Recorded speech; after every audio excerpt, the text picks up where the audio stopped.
Hey, what's up, guys? Today, I wanted to share with you some of my favorite books on leadership.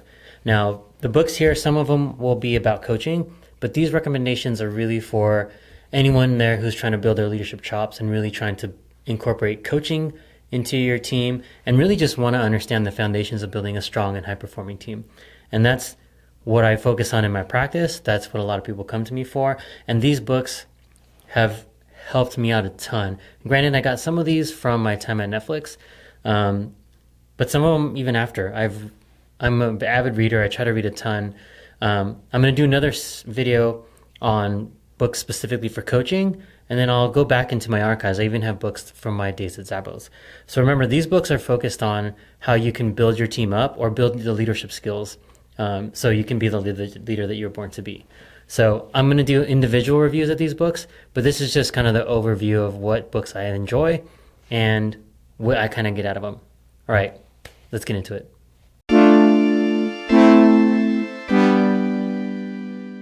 What's up, guys? It's Rico. Again, here, I'm going to go through these books. The first one is The Portable Coach. So this book is more focused on yourself. This one's hard to find. So if you can find it, it's by Thomas J. Leonard. And he's the founder of Coach University. Some people call him the godfather of coaching. But this is the book he wrote. And my lineage, I coach with someone who coached with Thomas Leonard. But this is really good for working on like personal fears, personal foundation. So one of the early concepts in this book is about selfishness, right? So we always talk about in leadership to be selfless, where you put everybody's needs in front of the needs of your own. But the concept of this, and this is just one of them, there's a ton in here that are valuable, but just to give you an idea, like being selflessness or selfishness means, you need to work on yourself and you need to make sure that you're in a safe place and you're in a good place before you can start to help others. Because if you're not in a good place and in a place where you can provide meaningful feedback and a prosperous environment for others, and if you're not in that space, that makes it harder. So the concepts around the portable coach is really just working on yourself and making sure that you are in a good place to help other people. All right, the next one, and this is in no particular order. You can read them in any, just listen to what value I have out of them, and then you can decide which ones you want to read first. The next one is The Servant by James C. Hunter. I actually just recently read this book. I've heard about the concepts. I've heard summaries and things like that, but it was just last year I actually read through this book cover to cover, and it is by far one of my favorite books. It is based on a fable about the character's name's John, and he goes to a monastery and learns from a world-class business leader who now is a monk. But never mind like the religious connotation of the book, because it's not that heavy. It's just set in a monastery. But this provides super practical examples of how to really be that servant leadership. And if one of the main things you take away, there's a lot of great things in here, but the biggest concept is when you have a hierarchy triangle, your CEOs usually at the top, then you have your VPs, then you have your like directors, etc. One of the main concepts is you turn that upside down, and the most important thing on the top was the thing that was on the bottom. So before, what you might have thought as your frontline employees being the very bottom of the triangle, now they should be the very top, the most important, because they have the most touch with your customers. So they have more, and then the focus then goes less. So the CEO should have the least amount of focus. The most amount of focus should be on your frontline employees. Even if you just take that concept from this book and implement that into your organization, I guarantee you'll see some huge changes on how people act, how people perform, and just the performance of your team. Great one. The Servant, James C. Hunter. And make sure you get the one by James C. Hunter. There's like 4 or 5 different versions of this book. The one I like is James C. Hunter. All right. This one was recommended by my coach, and I really like it. It's called The Heart of Laser Focused Coaching, and it's by Marian Franklin. So this is great for really understanding that people will say something, but what you really are looking for is what is the motivation, what is the strategy and defense that's happening underneath. So with a team member, they may be saying something like, this person's not doing what I need them to do. Okay, well, don't listen to the story, the details of the story, but listen to what's the theme. So if there's something that somebody's not doing, there's probably a relationship thing that's much bigger than that, right? And it could be something that the person that's coming to you is having issues with. So this just teaches you to not listen to the story. You don't coach stories. You don't coach problems. You coach the person. So this will really help you anchor in that, right? Because stories, people can make up stories. People can say whatever they want to say, but that's not what you coach. You coach the person. Help the person see things from a different perspective. Help them come out of the stress and the trauma that they're in and see other alternative solutions. Another great one. The Heart of Laser Focused Coaching by Marianne Franklin. All right, next.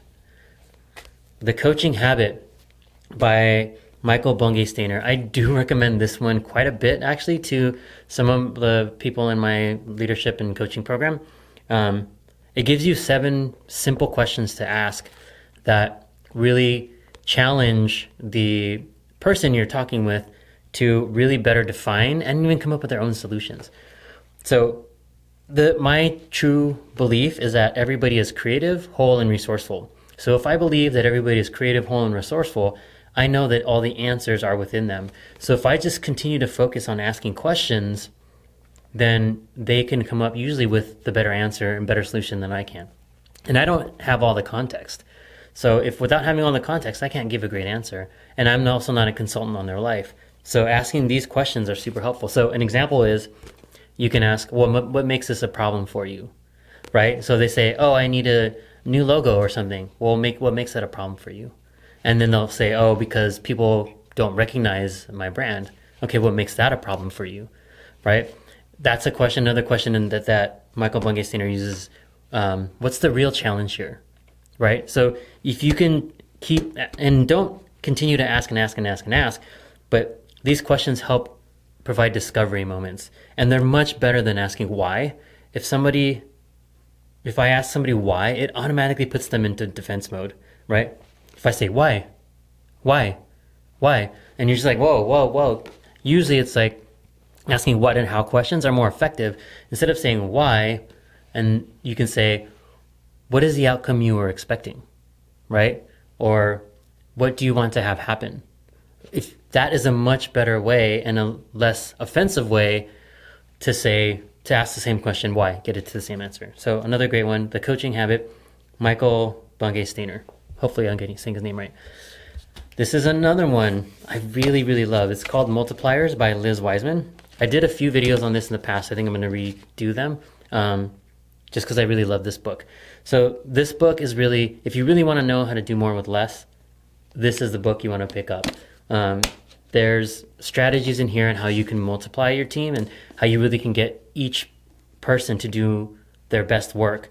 They did a study with I think it was 150 or 1,500. I can't remember the number, but they did it with different leaders, a bunch of different leaders, and they found that the multipliers, the ones that were the most effective, got 200 times more output, 2 times more output, sorry, not 200, 2 times more output than diminisher leaders. So diminisher leaders, once you weren't creating environments for people to thrive, were only getting 60% at most of people's efforts, but as opposed to multipliers who got way more, 2 times more.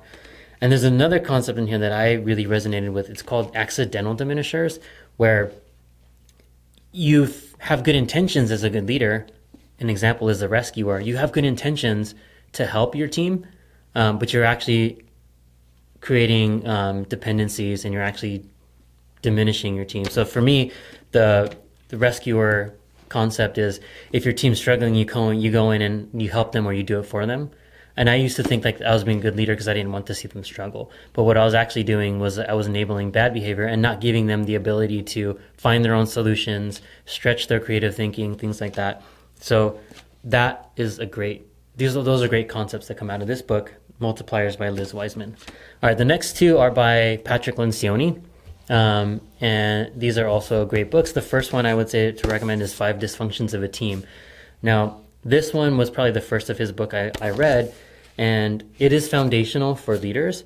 And one of the and it's a fable, so this is another one that's based in a story. It's not like a dictating to you. It's more told through the eyes of different leaders at an offsite having their executive meeting.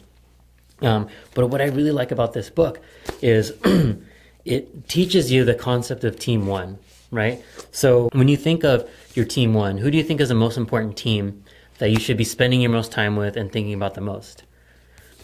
Most naturally, people would say the people that report to me, right? Like for me at Netflix, I had 135 people. By nature, I should say, oh, the 135 people are the most important people in the company because I'm tasked with looking after them, making sure that they grow and develop. Sure, but they're not my team one. They're not the first team I think of. They're probably my second team. The first team I think of is my peer group.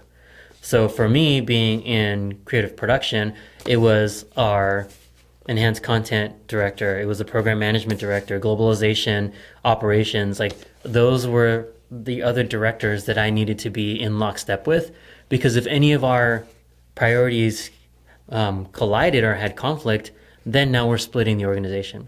If we are all aligned, that means we are going to share the resources, share all of the initiatives, priorities, all that. We have shared goals. That means, one, we're not going to create conflict within our teams, and two, we're going to be modeling the behavior that we want our teams to show. So if I'm getting along with all the other departments within our organization, I'm showing them that they should also. That cross-functional collaboration is important, right? So that is a great concept that comes out of this book. There's a lot more in it, but that for me was one of the biggest takeaways. All right, and finally, I know this is getting long, but this final book is The Advantage, again by Patrick Lencioni. So this book really talks about how you can create organizational health. And so one of the things that I really took out of here, there's again a lot to take out of here. The thing that I took out of here was the team playbook or organizational playbook.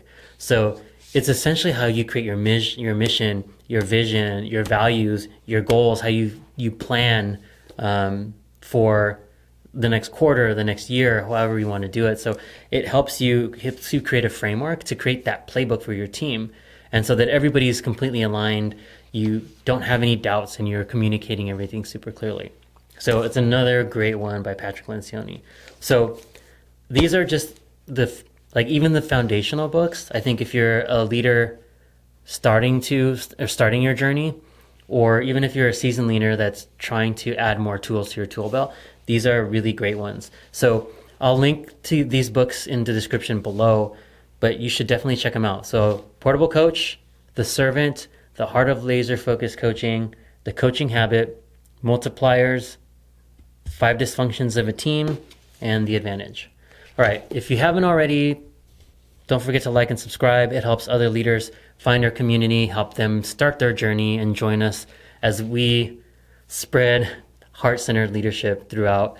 And again, one of my goals, one of my missions is to get rid of as many toxic environments as I can. And toxic leaders don't intentionally go out and want to be toxic leaders.